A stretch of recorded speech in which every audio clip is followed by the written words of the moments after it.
Hey guys, I'm Laura. I'm Alex. And we've been married for a year. Today, we thought it'd be interesting to do a video about the differences between dating and being married and what that means to us.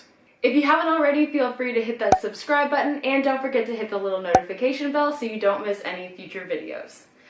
Let's get to it. I would say that one of the major differences that we've noticed over the last year is that we really feel like family now. For instance, I feel like it's a lot easier or natural to say that, oh, you're such a good dog dad, or you're such a good dog mom.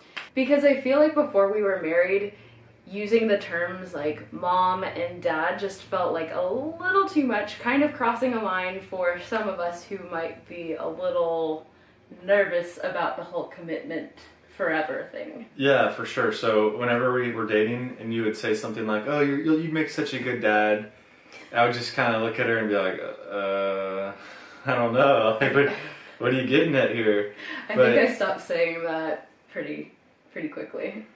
But now that we're married, you know, you'll say something like that and it'll feel nicer. I don't know, it'll just feel like less, I mean, we're already married, so it's not like a further commitment that I'm scared of, because I'm somewhat commitment averse in general. Well, I feel like we say we and us a lot more than we used to. Yeah, and another good example of that is when one of us does something really well, we'll say, oh, we crushed that, or, you know, we did great. Or if one of us screws up, we'll say, like, yeah, we should probably work on that. And, like, the other person knows that they're kind of talking about them, but that collective language helps share the blame, make it not feel as bad when you screw up, saying, like, you know, we need to work on our communication instead of, like, you need to work on your communication. Or instead of, like, you screwed up and you didn't do this, say, like, we probably should have communicated that better, what our expectations were. That's helpful. It's helpful to have that shared success and shared failure. We're equal components. One thing I do want to mention is just, you know, being a family and that change in identity. So some women decide to change their last name, others don't. I actually did decide to change my last name. It was interesting, like, once we got engaged, I just kind of knew, yeah, I'll change my name to his last name. And going through that whole process, it's just been kind of weird, and I'm still getting used to it even a year later. Signing my name differently, and I love my signature, and having to change that. Being called a different last name at work, it's just weird because my identity has been with my maiden name my entire life, and all of a sudden I'm just supposed to change it. It's been an interesting journey, but I do feel a lot of pride around sharing a last name and having that bond. As Alex mentioned before, commitment was kind of a scary thing for him, but there were a few instances in our relationship before we got married that indicated that he was in for the long term. We've been together for about 5.5 years at this point, and so this is probably year 2, I think. So we both do slacklining, which is kind of like tightrope, but it has slack in the line. That's a whole nother topic for another day. But the longer lines that you set, the more equipment you need, aka the more expensive the hobby gets. So we were both going down this path of wanting to walk longer lines, and we decided that we wanted to go in together and buy slackline gear.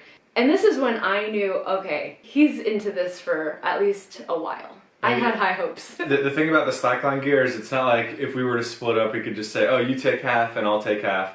Because all the gear is necessary to set it. You can't just have half the gear. It's basically worthless if you just have half. So the concept of us going together on this slackline gear was the first, like she says, like the first sign or like the first symbol of our commitment, which is kind of a weird thing to do. Like for a lot of people, it's like, you know, buying a house together, or I don't know, like moving in together in an apartment or whatever it is.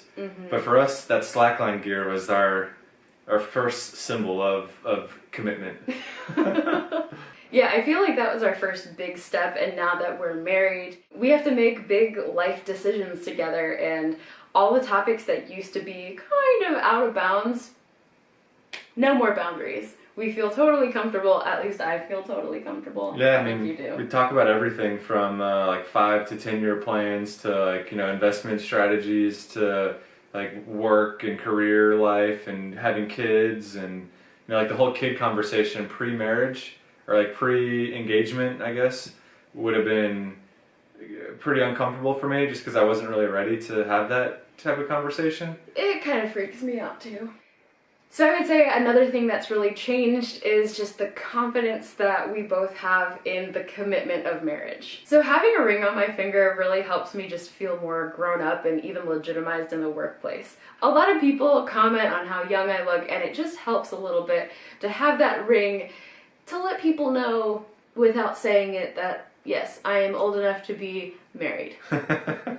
For me, it's somewhat similar. So if I'll meet somebody in the workplace that doesn't know me at all, and then they'll see my ring, which I'm not wearing. Neither of us are. We're not wearing them right now. But if they see the ring, then they'll just know, like, oh yeah, he's like a married, grown up man. I guess just the societal implications that a ring has and that symbolism. This may be kind of weird, but I feel more confident talking to men. It's a good tool for you to just like flash your ring and just be like, hey, like my husband and I are doing this or that or something, and it can kind of get somebody who's trying to make moves on you off your back. Because I have that problem all the time. Oh.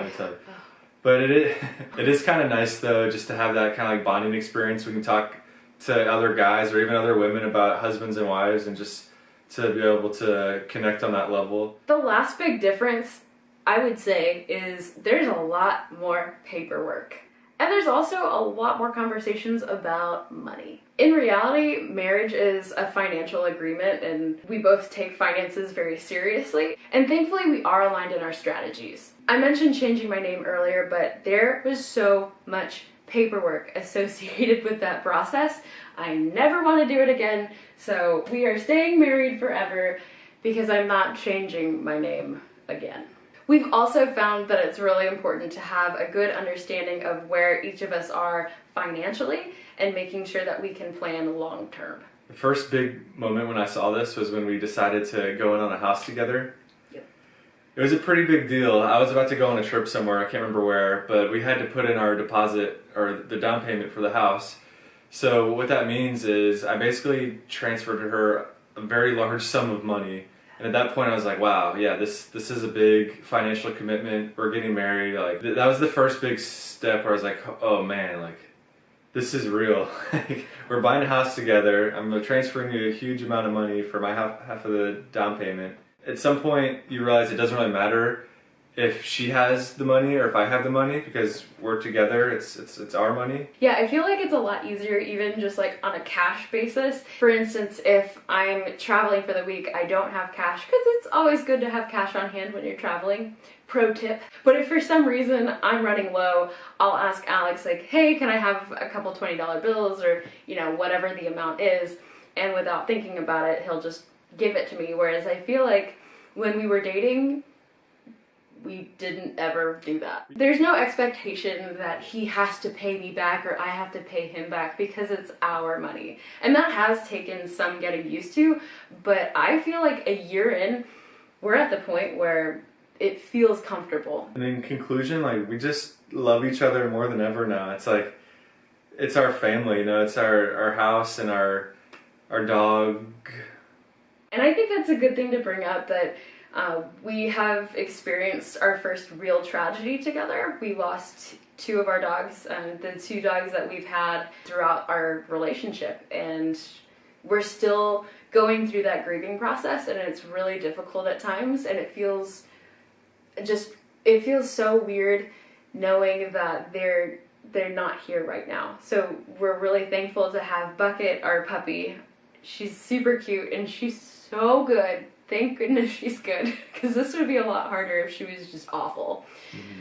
But we're able to really focus our efforts on her, and we still feel like, the three of us, we're a family. We wish it were the five of us, but unfortunately that's just not the case. But it's been so amazing being able to just lean on each other. I really hope that we don't experience another tragedy like we just have, but I feel confident that if we do, we have a better understanding of how each of us grieves. And when two people are grieving at the same time, it can be really difficult to communicate effectively, because someone might be a little snippy and pretty snippy at times. That's maybe the most important takeaway from this video is that people grieve differently, and I didn't really realize that. Like, that's not what I thought we were going to talk about in this video. Here but we are. It's so important because the perfect example is we were both just shedding lots of tears over our dogs over the first couple days. Then say maybe after like day 3 or 4, I was kind of cried out and I was just like in this numb state of, I was pretty depressed, but I wasn't showing it in form of tears. Whereas Laura was still had a lot of tears to cry, and she would look over at me and I would just be sitting there numb faced, and she would say, "Aren't you sad? Like what? Like, what's your problem? Why aren't you more emotional?" Yeah, and I was just like, I don't know. Like, I just feel numb and I feel nothing really. I didn't feel sad. I just felt like blank. Yeah. But I don't know. That's just one example of how it's so important to really be understanding of the other person when they're going through grief. And everyone's gonna have different grief expressions, and let them have their grieving time, and try not to force them out of it, or just like, I don't know. I'm no expert on grief, but I did learn that everybody reacts differently, and it changes from day to day. And we had to work on our communication after he was cried out, and I was still having these bursts of very intense emotion, and understanding that he is still grieving. He is grieving in a different way. He is not emotionless. I think we've grown closer through this experience. I wish it never would have happened, but I think it highlights that we're so incredibly important and vital in each other's lives if we're gonna continue this journey together, which we are. And that sounded bad. There's one thing that we've said before that I kind of find really funny is, if she's in a bad mood or if I'm in a bad mood, I'll be like,